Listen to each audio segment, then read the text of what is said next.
Hello friend, welcome back to my channel. I hope आप अच्छे होंगे और मैं भी अच्छी हूँ। तो मैं आपके लिए लेकर आई एक new yummy yummy crunch video. Big bite.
Super tasty.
जबकि ये देखकर उसे अपनी लिटिल गोल्ड फिश याद आ रही थी, जो कि हमेशा बादलों के गरजने पर इसी तरह से डर जाया करती थी। लेकिन वो सोचने लगता कि ये तो एक बॉय है। उसने गोल्ड फिश जार में भी रखी हुई थी और वो अक्सर उससे बातें भी किया करता था। वो यही सोचने लगता कि मुझे पता नहीं क्यों एक लड़के की तरफ क्यों अट्रैक्शन हो रही है।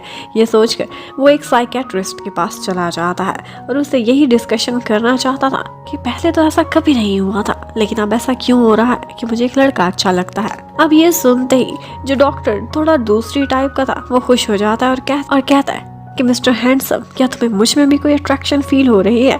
और ये सुनते ही शनशू तो वहाँ से बाहर की दौड़ लगा देता है और बस ये सुनते ही शनशू अपनी इज्जत बचाकर वहाँ से दौड़ने की करता है। लेकिन उसी हॉस्पिटल में हमें दिखाते हैं कि ली भी खड़ी हुई है और उसकी किसी से लड़ाई हो रही थी क्योंकि किसी पेशेंट ने उसकी ग्रैंडमा से बदतमीजी की थी। अब जैसे ही वो पेशेंट ली पर हाथ उठाने वाला था तो उसी समय शनशू वहाँ पहुँच जाता है और उसका हाथ पकड़कर तोड़ मरोड़ देता है, जो कि उसके पर्सनल असिस्टेंट पर उठने वाला था। और उसके साथ ही जैसे उसे पता चलता है कि ली की ग्रैंडमा यहाँ पर बीमार है तो वो कहता है कि इनके लिए एक VIP रूम अरेंज करना मेरी जिम्मेदारी है। यहाँ पर उनके लिए रूम का तो अरेंज हो गया था। ये सुनते ही ली इतनी खुश हो जाती है कि फौरन ही उसे हक कर लेती है और उसका थैंक्स कर रही थी। यहाँ पर शनशू को उसका इस तरह से हक करना बहुत अच्छा लगता है, लेकिन साथ ही साथ वो परेशान भी हो रहा था कि एक लड़के के लिए मैं ऐसा क्यों फील कर रहा हूँ।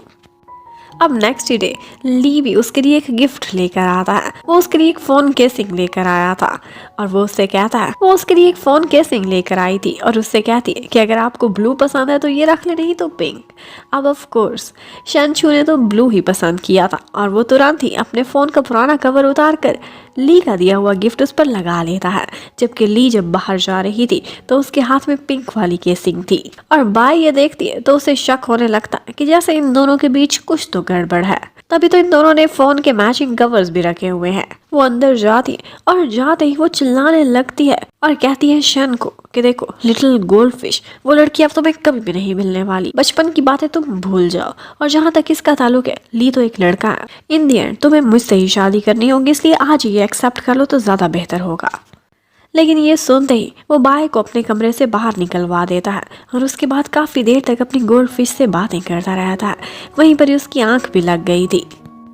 यहाँ पर उसके पास आकर ली बैठ जाती है जो उसी फिश को देखे जा रही थी। शन तो सो चुका था तो वो उस जार को उठाती है और उसको उसकी अपनी प्लेस पर रखने वाली थी कि पीछे से शन उसको एक आवाज देता है। ये सुनते ही वो एकदम डर गई थी। उसके हाथ से वो जार छूट जाता है। वो लिटिल गोल्ड फिश तड़प तड़प कर मरने वाली थी कि तुरंत ही शन वहां पहुंचता और उसे एक और पानी के जार में डालकर उसकी जान बचा लेता है। लेकिन यहाँ पर उसे ली पर बहुत गुस्सा आया था।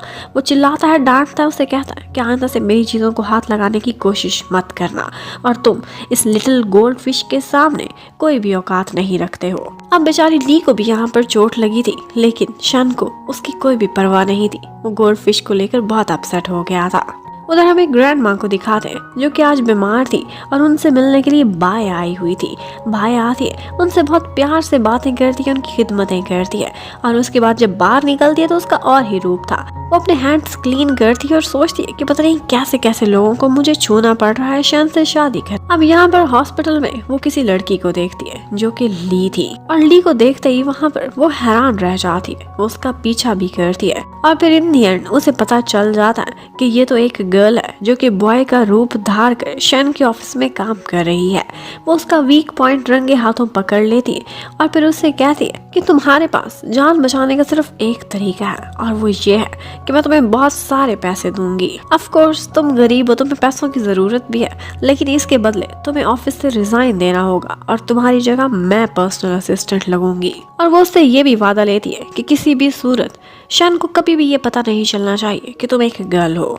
अब बेचारी ली तो अपनी ग्रैंड माँ की वजह से काफी मजबूर थी। उसे पैसों की जरूरत पड़ती रहती। वो इस ऑफर से इनकार नहीं कर पाती और यस कर देती है। और फिर नेक्स्ट ही मॉर्निंग जैसे ही शन ऑफिस में वापस पहुंचता है तो उसे पता चलता है कि उसके पीए ली ने तो रिजाइन कर दिया और उसकी जगह बाय काम करेगी। लेकिन वो बाय को बिल्कुल भी बर्दाश्त नहीं करता और कह देता है कि तुम्हें तो मैं कभी भी नहीं रखने वाला, क्योंकि मुझे वुमेन के साथ इजी फील नहीं होता। और खुद वो ली के घर के बाहर पहुंच जाता है ये पता करने के लिए कि उसने अचानक रिजाइन क्यों कर दिया है।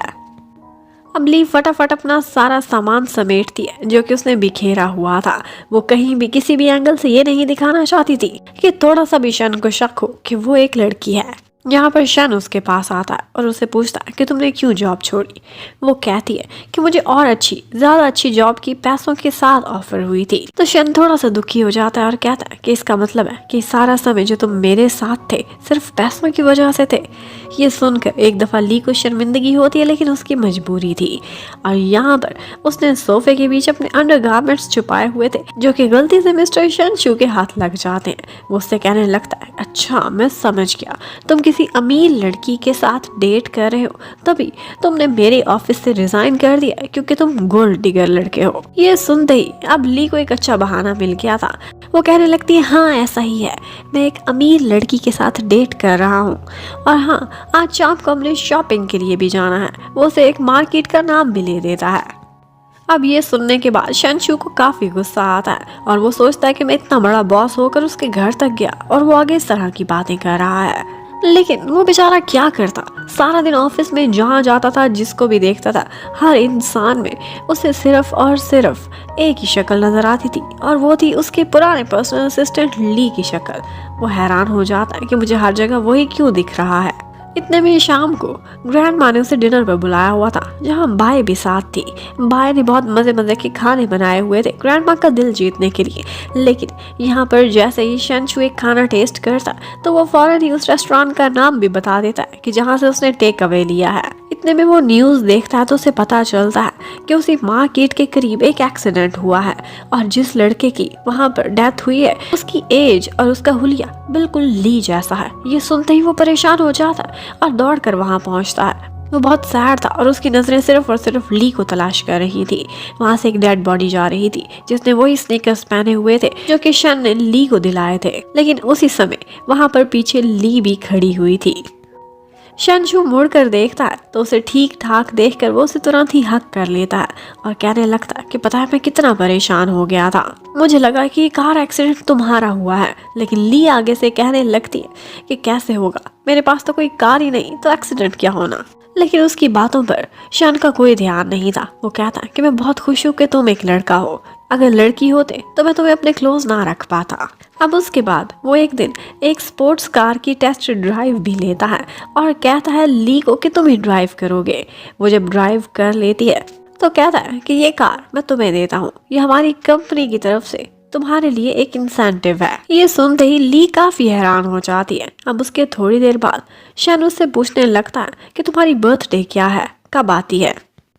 लेकिन आगे से ली कहती है कि मुझे क्या पता होगा, मैंने आज तक नहीं बनाई, बस डॉक्यूमेंट्स में कोई लिखी हुई है, वरना मेरी ग्रैंड माँ ने मुझे एक कचरे के ढेर से उठाया था और उससे पहले कि मुझे कोई यादें नहीं है, पता नहीं मैं कहाँ से वहाँ पहुँची थी, लेकिन मैं बहुत जख्मी हालत में थी, उन्होंने मुझे रेस्क्यू किया था। बस वो इतना बताती है कि उस दिन रेनबो निकली हुई थी जिस दिन तुम मुझे मिली थी। ये सुनते ही शन कहने लगता है कि ठीक है, फिर जिस दिन भी अब रेनबो निकलेगी उसी दिन मैं तुम्हारी बर्थडे मनाने के लिए आऊँगा। अब एक दिन वो देखता है तो आसमान पर रेनबो निकली हुई थी। वो बहुत खुश हो जाता है कि आज वो ली की बर्थडे मनाएगा। लेकिन इत्तेफाक से उसी दिन बाय की भी बर्थडे थी और वो अपनी बर्थडे पार्टी पर शन को भी इन्वाइट करती है, लेकिन वो मना कर देता है कि आज मैं बहुत बिजी हूँ और खुद वो ली के पास जाता है, उसे फ्लावर्स गिफ्ट करता है। ये देखकर ली हैरान हो जाती है कि तुम एक लड़के को क्यों फ्लावर दे रहे हो। लेकिन शन का कहना था कि ये लिली फ्लावर्स हैं जो कि दोस्ती को डिपिक्ट करते हैं। और फिर वो उसे अपने साथ एक रेस्टोरेंट में भी लेकर जाता है और उसे एक रिंग भी पहनाता है। कहता है कि ये ब्रदर्स रिंग है और हम दोनों ये रिंग पहनेंगे। ये सारा कुछ होते हुए ली को बहुत स्पेशल लग रहा था। लेकिन शन उसे कहता है कि पता है मैं बहुत खुश हूँ, तुम मेरे बेस्ट ब्रदर हो, तुम लड़का हो, ये बहुत अच्छी बात है, वरना अगर तुम गर्ल होते तो मैं तुम्हें इस तरह से अपना बेस्ट फ्रेंड ना बना सकता, क्योंकि मेरी गोल्ड फिश मेरा फर्स्ट लव वो कभी बर्दाश्त ना करती कि एक लड़की को मैं इतना क्लोज रखता हूँ, इसलिए हम हमेशा बेस्ट ब्रदर्स बनकर रहेंगे। इतने में शन को कॉल आती है कि ग्रैंड माँ की तबीयत बहुत खराब हो गई है। वो वहाँ से उठकर फौरन ही भाग जाता है। वो जाता है तो ग्रैंड माँ उससे बहुत इमोशनल बातें करती हैं और उससे कहती है कि मेरी लास्ट विश ही समझो, लेकिन आज बाय के साथ बर्थडे तुम मनाने के लिए जाओगे। अब वो इतना कह रही थी तो ऑफ कोर्स शन को मानना पड़ता है। जबकि उधर टिंग उसी रेस्टोरेंट में ली को देखता है तो उसके पास आकर बैठ जाता है। वो उससे कहने लगता है कि बेशक सारी दुनिया ना जानती हो, लेकिन तुम मेरे सामने ये नहीं छुपा सकती, तुम एक गर्ल हो। और ये बात मुझे पहले दिन ही पता चल गई थी। ये सुनते ही ली हैरान रह जाती, लेकिन वो खुश थी कि किसी के सामने उसे एक्टिंग नहीं करनी पड़ेगी। अब यहाँ से टिंग उसे आगे एक जगह पर लेकर जाता है जहाँ पर एक पार्टी चल रही थी, और वो पार्टी थी एक्चुअली बाय की बर्थडे की। यहाँ पर शन और बाय दोनों इकट्ठे आए हुए थे। उनको देखकर ली का मूड बहुत ख़राब हो जाता है कि ये लड़का मुझसे तो झूठ बोल रहा था कि दादी माँ बीमार है और अब इसके साथ फिर रहा है। ये देखकर कहीं ना कहीं ली को काफ़ी जेलसी हो रही थी। अब टिंग उसे अपने साथ गेटअप वाले रूम में लेकर जाता है। वो डिफरेंट गेटअप्स करती और इन दी एंड वो एक बहुत ही सुंदर सी लड़की बनकर बाहर आई थी अपना मेकअप करके। लेकिन वो कहती है इस तरह से मैं तुम्हारे साथ बाहर नहीं जा सकती क्योंकि मुझे शन पहचान लेगा। तो टिंग उसे एक मास्क से उसका फेस कवर करने को बोल देता है। अब वो टिंग की डांसिंग पार्टनर बनकर वहां पहुंच आई थी। यहाँ पर वो शन के सामने खड़ी थी, लेकिन वो उसे पहचान नहीं पाता। यहाँ पर सारे लोग डांस कर रहे थे। जब पार्टनर्स चेंज होते हैं तो उसी टाइम पर शन का और ली का भी आमना सामना होता है। शन को पता नहीं क्यों लग रहा था कि वो इस लड़की को बहुत अच्छे से जानता है, लेकिन यहाँ पर ली अपने आप को बचाकर वहां से भाग जाती है। लेकिन जब वो जा रही थी तो उसका मास्क गिरा था और भाई ने उसे पहचान लिया था। अब बाय ने एक वेटर को पैसे दिए थे कि ली को ये ड्रिंक पिलाए और इस तरह से उसे मिसयूज करने की कोशिश करे। लेकिन उसकी ये सारी की सारी प्लानिंग पास खड़े टिंग ने सुन ली थी कि वो किसी लड़के को पैसे दे रही है ताकि वो ली के कैरेक्टर पर एक दाग लगा सके, और ये बात वो कभी बर्दाश्त नहीं कर सकता था। वो ऐसा करता है कि ड्रिंक चेंज कर लेता है और जो ली की ड्रिंक थी अब वो बाय पी लेती है। अब उस पार्टी से जाने से पहले ली को अचानक से याद आता है कि वो अपना कुछ भूल गई है। वो अपना बैग लेने के लिए ऊपर आती है, लेकिन उसी टाइम पर हमें पता चलता है कि शन की ड्रिंक में किसी ने ड्रग मिला दी थी और वो इस वक्त बहुत हॉट होता है। वो जाकर एक टब में भी बैठ जाता है। यहाँ पर ली उसे इस हालत में नहीं देख सकती थी। वो उसकी हेल्प करने लगती है। उसका मास्क भी उतर जाता है। ये देखकर शन को ऐसा लगा था कि ड्रंक होने की वजह से उसे पता नहीं क्या क्या दिख रहा है। उसे हेलुसिनेशंस हो रही हैं और हर जगह ली की फीमेल शक्ल दिखाई दे रही है। लेकिन ली उसे काम डाउन करने के लिए उसे किस कर लेती है। अब वो भी उसे किस बैक करता है और सोचता है कि एक सपना ही सही, लेकिन मैं ली के साथ टाइम बिता रहा हूँ। और फिर उसके बाद हमें नेक्स्ट मॉर्निंग का सीन दिखाते हैं। ली जैसे ही देखती है कि उसने एक गलती कर ली है, वो सोचती है कि सिर्फ और सिर्फ शन को काम डाउन करने के लिए किया है, और उसके बाद वो वहाँ से भाग नहीं करती है। लेकिन जब वो जा रही थी तो उसकी बैक पर गोल्ड फिश का स्कार शन ने देख लिया था। वो दीवाना होकर अपनी लिटिल गोल्ड फिश को तलाश करते हुए वहाँ से भागने लगता है, लेकिन ली छुप गई थी। जबकि उसी टाइम पर हमें बाय को दिखाते हैं जिसने हॉट होने वाली ड्रिंक पी ली थी, और उसके बाद वो उसी लड़के के साथ नाइट स्पेंड कर चुकी थी जिसे उसने पैसे दिए थे ली के लिए। उस पर बहुत चिल्लाती और उसके बाद जाकर होटल की मैनेजमेंट से मिलती है। सिक्योरिटी के पास जाकर वो सीसीटीवी फुटेज में से अपनी सारी अपीयरेंस डिलीट कराना चाहती थी, लेकिन यहीं पर ही वो कुछ देख लेती है, और वो ये था कि शन ने भी कल होटल के कमरे में किसी के साथ टाइम बिताया है, और वो कोई और नहीं बल्कि ली ही थी। शन भी सारी फुटेज चेक कराना चाहता था, लेकिन उसे कुछ भी नहीं मिलता क्योंकि सारा रिकॉर्ड पहले ही बाय ने वहां से डिलीट करा दिया था। अब वो कुछ ऐसी चाल चलती है कि जिसकी वजह से शन की सेक्रेटरी को ऐसा लगता है कि लिटिल गोल्ड फिश कोई और नहीं बल्कि बाय ही है। वो उसे कहता है कि वो लड़की तो इतने सालों से आपके इर्द गिर्द ही थी, बस आपको नजर नहीं आई थी। वो ये सुनकर खुश होता है, लेकिन जब देखता है कि वो बाय है तो हैरान रह जाता है।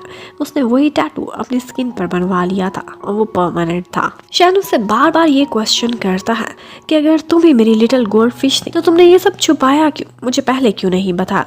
लेकिन वो आगे से इमोशनल बातें करने लगती है और उससे कहने लगती है कि बचपन में तुमने मुझसे 1 साल बाद वापस लौटने का वादा किया था, तुम आए नहीं थे, जिसकी वजह से मैं बहुत हर्ट हो गई थी। तुमसे मेरी सारी बुरी यादें जुड़ी हुई थी, तभी तो मैंने कभी भी उस प्यार को लेकर तुम्हें नहीं चाहा, बल्कि मैं तुम्हारे अब की पर्सनैलिटी से प्यार करती, और मैं ये भी नहीं चाहती थी कि तुम बचपन की वजह से मुझसे प्यार कर। अब मुझे तुम्हारे सामने आना पड़ रहा है, और वो इस वजह से क्योंकि होटल में उस रात हमारे बीच जो हो गया, उसके बाद आई थिंक हमें शादी कर लेनी चाहिए, यही बेहतर होगा।